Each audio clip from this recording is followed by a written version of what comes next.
अस्सलाम वालेकुम dear students. हम chapter number 2 vectors and equilibrium कर रहे थे। चैप्टर का बेटा जो थ्योरी का पार्ट है हम उसको एंड कर चुके थे और आज हमने उसकी एक्सरसाइज स्टार्ट करनी है। तो बेटा जब भी कोई चैप्टर एंड होता है उसके एक्सरसाइज के दो पार्ट्स होते हैं। फर्स्ट पार्ट जो है वो होता है शॉर्ट क्वेश्चंस पे और सेकंड पार्ट जो होता है वो होता है न्यूमेरिकल्स पे। तो बेटा आज हम शॉर्ट क्वेश्चन को स्टार्ट करने जा रहे हैं। तो बेटा ये बड़ा एक इम्पॉर्टेंट फेज़ है शॉर्ट क्वेश्चन को अटैम्प्ट करना, उसको अंडरस्टैंड करना कि आपने बोर्ड में उसको कैसे अटैम्प्ट करना है। तो बेटा ये बड़ा एक इम्पॉर्टेंट फेज़ होता है इस बात को अंडरस्टैंड करना कि शॉर्ट क्वेश्चन को आपने पेपर में कैसे प्रेजेंट करना है। उसकी कुछ टेक्निक्स हैं, आज बेटा हम वन बाय वन उन टेक्निक्स को भी देखेंगे। तो बेटा सबसे पहले मैं चैप्टर नंबर 2 का जो फर्स्ट शॉर्ट क्वेश्चन है, शॉर्ट क्वेश्चन नंबर 2.1, तो बेटा आप देख सकते हैं मैंने लिखा है क्वेश्चन नंबर 2.1 ओवर 43। तो इसकी मीनिंग क्या है?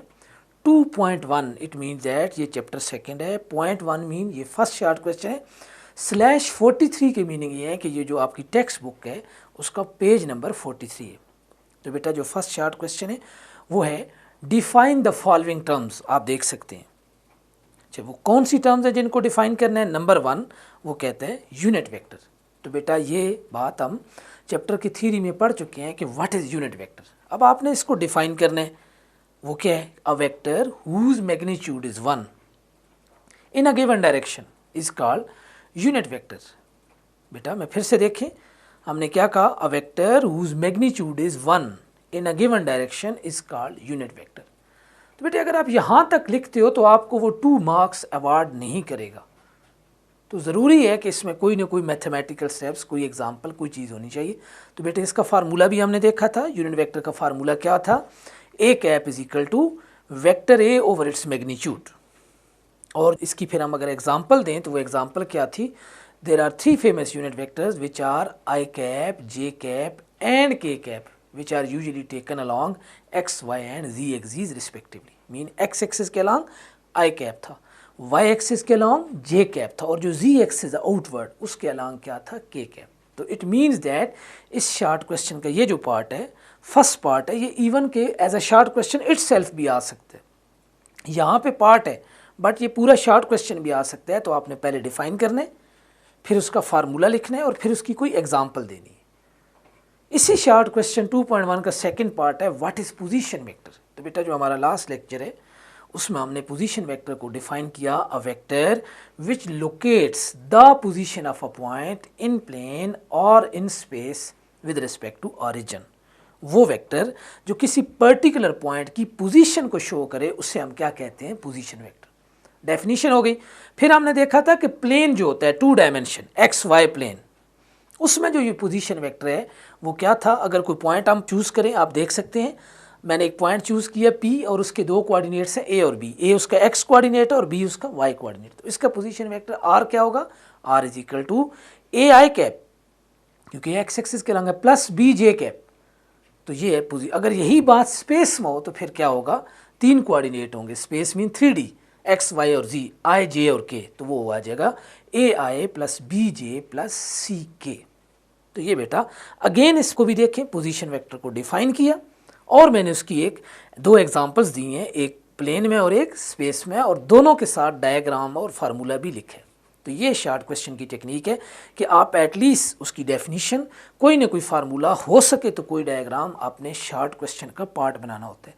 और कोई भी शॉर्ट क्वेश्चन जो है वो ऑलमोस्ट जो आंसर शीट बोर्ड की होती है उसके हाफ पेज से थोड़ा ज़्यादा होना चाहिए। फुल पेज का 60 to 70% एक शॉर्ट क्वेश्चन को कवर करना चाहिए।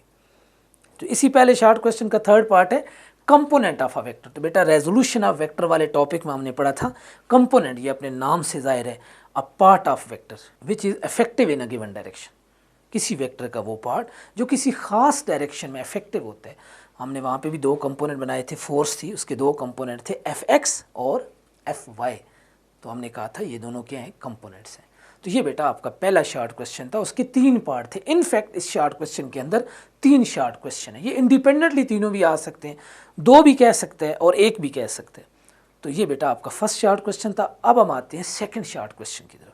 तो सेकंड शॉर्ट क्वेश्चन क्या है उसकी मैं स्टेटमेंट पढ़ता हूँ। क्वेश्चन है vector sum of 3 vector gives a 0 resultant vector, what will be the orientation of these vectors. तो बेटे देखें इसका आंसर आपने कैसे लिखना है, पहले आपने बताना है कि वेक्टर्स का सम कब जीरो होगा। तो मैं कहूँगा if 3 vector form a close triangle then there sum will be zero. हमने ये ऐड टू टे रूल में देखा भी था। अगेन सुने, इसका आंसर मैंने क्या दिया, vector sum of 3 given vector is zero if they form a close triangle. अब मैं उसकी रीज़न बताऊँगा, बाकायदा हेडिंग दे रहा हूँ मैं रीज़न। तो रीज़न क्या है बेटे, जब आप हेड टू टे रूल से 3 वेक्टर्स को जोड़ते हैं, ये फर्स्ट वेक्टर है ए, सेकंड है बी, थर्ड है सी, ये एक ट्रायंगल बनी है और इस ट्रायंगल में तीनों जो वेक्टर्स हैं, कोई एक वेक्टर भी ऐसा नहीं है जिसका टेल टेल से और हेड हेड से हो। रिजल्टेंट की पहचान तो ये है, टेल से टेल हो और हेड से हेड, तीनों में ऐसा कोई नहीं है, हेड टू टेल कनेक्टेड है। या दूसरे लफ्ज़ों में रिजल्टेंट वेक्टर की जगह ही नहीं बची है, तीनों यूं जोड़े हैं मैंने, फर्स्ट सेकंड और थर्ड, आपकी डायग्राम क्लोज हो गई है, रिजल्टेंट की जगह बची नहीं है। तो अब हम कहेंगे कि रिजल्टेंट क्या है, जीरो है। इट मीन्स दैट रीजन में हम क्या लिखेंगे, when these vector form a close triangle then there is no space for the resultant vector, so resultant will be zero. और फिर ज़बरदस्ती मैथमेटिकल रिलेशन कैसे डालनी है इस डायग्राम की बेस पे, R is equal to A plus B plus C is equal to zero. अच्छा बेटा, अब थर्ड शॉर्ट क्वेश्चन है, a vector lies in X Y plane for which orientation, A part में कह रहे हैं both of its component have negative sign, और B part में कह रहे हैं both of its component have opposite sign. तो बेटा देखें, वो कह रहे हैं कि एक वेक्टर है जो कि एक्स वाई प्लेन में रह रहा है, एक्स वाई प्लेन जिस तरह व्हाइट बोर्ड है, एक्स और वाई 2D है, इसके दो कंपोनेंट है एक्स और वाई।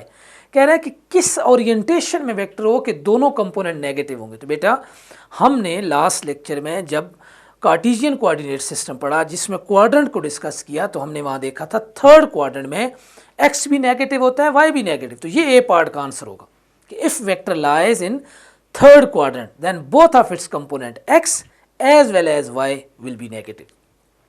तो बेटा ए पार्ट का क्या आंसर होगा, if a vector lies in third quadrant then both of its rectangular components will be negative, X भी नेगेटिव वाई भी नेगेटिव। सपोर्ट आप अपने आंसर को किससे करेंगे, डायग्राम आप देख सकते हैं कि मैंने वही कार्टेशियन कोऑर्डिनेट सिस्टम बनाया। थर्ड क्वाड्रेंट में अगर आप देखें तो एक्स भी नेगेटिव है और वाई भी क्या है बच्चों, नेगेटिव। ये हमने लास्ट लेक्चर में जब direction of a vector define की थी, थीटा tan इनवर्स वाला, तो वहाँ भी हमने इसको डिस्कस किया था। इसका बी पार्ट है, for what orientation both of its component have opposite sign. Opposite sign का मतलब ये है कि अगर x कंपोनेंट पॉजिटिव है तो y नेगेटिव, या x नेगेटिव है तो y पॉजिटिव। तो बेटा देखें सेकंड क्वाड्रेंट में और फोर्थ में चेक करें, सेकंड में x नेगेटिव है y पॉजिटिव है, फोर्थ में x पॉजिटिव है जबकि y क्या है, नेगेटिव। तो हम कह सकते हैं इन सेकंड और in fourth quadrant both the rectangular components of a vector will have opposite sign. तो ये बेटा आपका थर्ड शॉर्ट क्वेश्चन है। मैंने इसके दो पार्ट बनाए, पहले पार्ट में मैंने आंसर दिया डायग्राम, सेकंड पार्ट में भी आंसर दिया और उसको सपोर्ट किससे किया, डायग्राम से किया। अब बेटा हम आते हैं फोर्थ शॉर्ट क्वेश्चन की तरफ। कहता है if one of the rectangular component of a vector is not zero can magnitude of a vector be zero.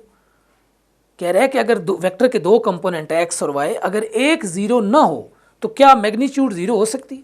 इस तरह के क्वेश्चन का आंसर यस या नो में करना है और पूरा क्वेश्चन ऐड करना है। तो मैं कहूँगा नो, और आगे क्वेश्चन की statement, no if one rectangular component of a vector is zero its magnitude can't be zero. तो नो करके मैंने क्वेश्चन लिखे। अब हम रीज़न देते हैं। तो रीज़न में बेटा हमें देखना होगा कि क्या हमने कहीं चैप्टर में मैग्नीट्यूड का फार्मूला पढ़ा है।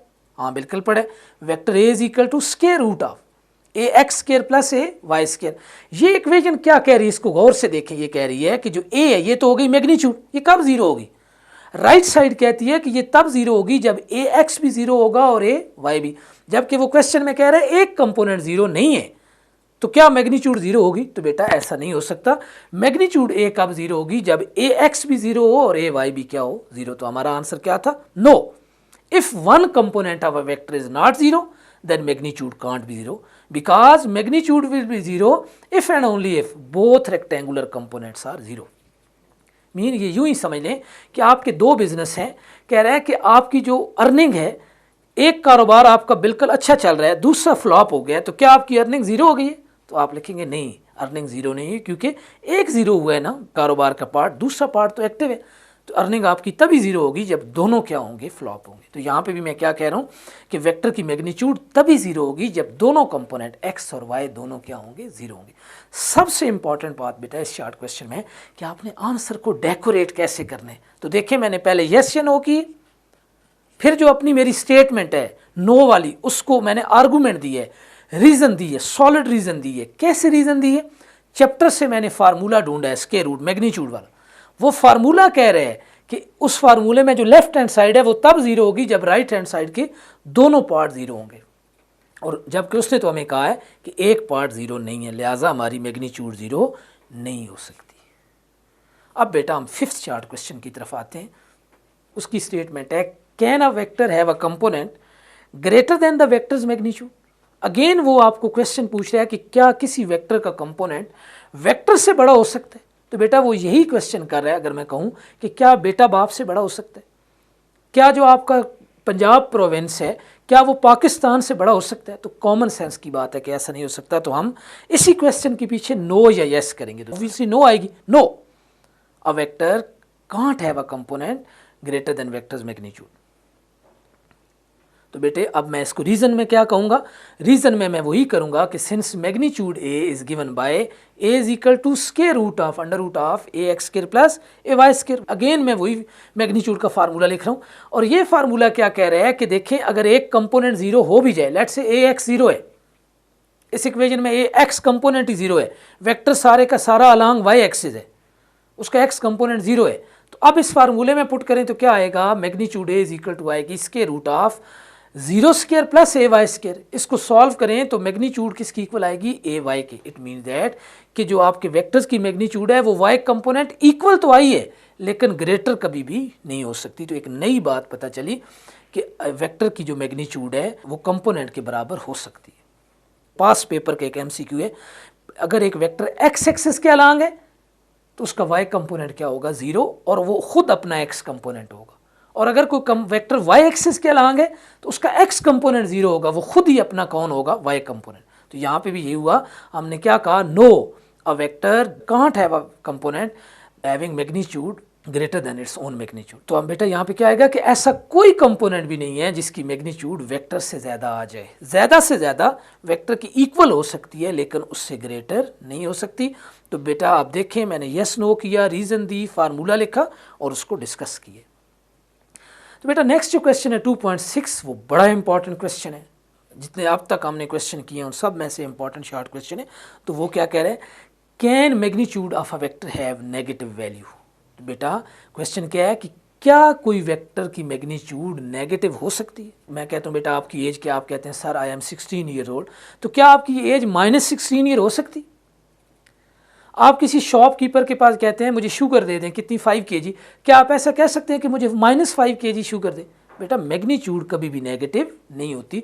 तो हम अगेन यस या नो करेंगे, no magnitude of vector can't have a negative value. Reason क्या देंगे, अगेन वही फार्मूला, थर्ड शॉर्ट क्वेश्चन एक ही फार्मूला बार बार आ रहा है कि magnitude is equal to square root of X component का स्क्वायर प्लस वाई का square, magnitude of A is equal to square root of A X square plus A Y square. इस equation को हम discuss करते हैं।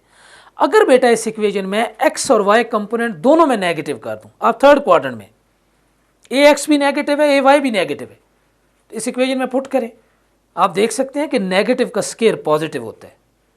तो हम कहेंगे since square of negative quantities is positive, so जो ओवरऑल मैग्नीट्यूड आएगी वो बेटा क्या आएगी, पॉजिटिव। तो अगेन मैंने यस नो की, मैंने रीज़न दी, फार्मूला लिखा और उसको डिस्कस किया। तो ये बेटा हमारा आंसर है कि किसी भी वेक्टर की मैग्नीट्यूड कभी भी नेगेटिव नहीं हो सकती। बेटा 2.7 जो शॉर्ट क्वेश्चन है कहता है if a plus B is equal to 0 what can you say about their components. के दो वेक्टर का सम 0 है, आप उनके कंपोनेंट्स के बारे में क्या कह सकते हो। तो बेटा देखें मैं इसको यूं कहूँगा, if a plus B is equal to 0 तो इट मीन्स दैट कि उनके x कंपोनेंट का सम भी 0 होगा, उनके y कंपोनेंट्स का सम भी क्या होगा 0, और उनके z कंपोनेंट का सम भी क्या होगा 0। It means that if a plus B is equal to 0 then ax plus B X is equal to 0, ay plus B Y is equal to 0, az plus B Z is equal to 0। इन equations को अगर मैं solve करूं, let say मैं ax plus B X is equal to 0 को solve करूं, तो next step में क्या आता है ax is equal to minus B X. इसी तरह आता है ay is equal to minus B Y, इसी तरह आता है A G is equal to minus B G. इसका मतलब क्या है कि जो रेस्पेक्टिव कंपोनेंट्स हैं ए एक्स और बी एक्स वो इक्वल हैं बट अपोजिट है, माइनस का साइन है, A X is equal to minus B X. इसी तरह ए वाई और बी वाई है, ये इक्वल हैं बट अपोजिट है, ए जी और बी जी भी इक्वल हैं, तो हम कहेंगे इट मीन्स दैट जो रेस्पेक्टिव कंपोनेंट्स है, एक्स वाला एक्स के साथ वाई वाला एक्स, इसको कहते हैं respective components are equal in magnitude but opposite in direction. तो बेटे क्वेश्चन था if A plus B is equal to zero what can you say about their components. तो बेटा if A plus B is equal to zero then the components of both vector A and B are equal in magnitude but opposite in direction. तो बेटा ये हम उनके components के बारे में कह सकते हैं। 2.8 शॉर्ट क्वेश्चन है, वो बेटा कहता है कि under what circumstances would a vector have components that are equal in magnitude. बेटा उसका क्वेश्चन ये है कि कोई भी वेक्टर है वो किस ओरिएंटेशन में हो, रेक्टेंगुलर कोऑर्डिनेट सिस्टम में, कार्टेशियन कोऑर्डिनेट सिस्टम में, किस तरह उसकी ओरिएंटेशन हो, किस अंदाज में हो कि उसके जो दो कंपोनेंट्स हैं ए एक्स और ए वाई दोनों मैग्नीट्यूड में सेम। तो बेटे देखें एक्स कंपोनेंट होता क्या है। तो बेटे एक्स कंपोनेंट तो बेसिकली होता है A X is equal to A cos theta और वाई कंपोनेंट होता है A Y is equal to A sine theta. तो बेटा कॉज और साइन की वैल्यू कब सेम होती है, जब एंगल 45 हो। तो हमारा आंसर क्या होगा, अगर कोई वेक्टर एक्स एक्सिस के साथ 45 डिग्री एंगल बनाए तो फिर उसके जो दोनों रेक्टेंगुलर कंपोनेंट्स हैं एक्स कंपोनेंट और वाई कंपोनेंट्स वो दोनों मैग्नीट्यूड में क्या होंगे, इक्वल होंगे। क्या मैंने कहा, if a vector makes an angle of 45 degree with x axis then both of its rectangular components will have equal magnitude। ये तो हुआ आंसर। रीजन हम क्या देंगे, रीजन में मैं लिखूंगा एक वर्टिकल कॉलम प्लॉट करके, एक साइड पे ए एक्स एक साइड पे ए वाई लिखेंगे। A X is equal to A cos theta और A Y is equal to A sine theta, दोनों में थीटा की जगह 45 पुट करें तो A X is equal to आता है A over under root two, A Y भी आता है A over under root two. It means that दोनों की मैग्नीट्यूड ए एक्स और ए वाई की क्या आ गई है, सेम। लेकिन कब आई है, जब वेक्टर कितना एंगल बना रहा था 45। अगर मैं इसकी डायग्राम प्लॉट करूं तो डायग्राम आप देख सकते हैं ये एक आइसोसेलेस ट्रायंगल बनती है। इसका जो बेस और perpendicular, base mean X component, perpendicular mean Y component, ये मैग्नीट्यूड में सेम है। तो ये बेटा इसका आंसर है। तो बेटा आज हमने इन शॉर्ट क्वेश्चंस को डिस्कस किया। आज के इन शॉर्ट क्वेश्चंस में हमने ये टेक्निक भी देखी है कि किसी शॉर्ट क्वेश्चन को कैसे अटेम्प्ट किया जाता है। तो बेटे होपफुली ये आपको अंडरस्टैंड हुआ होगा। इसका जो अंदाज है वो बाकी चैप्टर पूरी थ्योरी से थोड़ा डिफरेंट है। होपफुली कि आपको अंडरस्टैंड हुआ होगा। अगर बेटा कोई क्वेश्चन हो तो आप कमेंट सेक्शन में डिस्कस कर सकते हैं।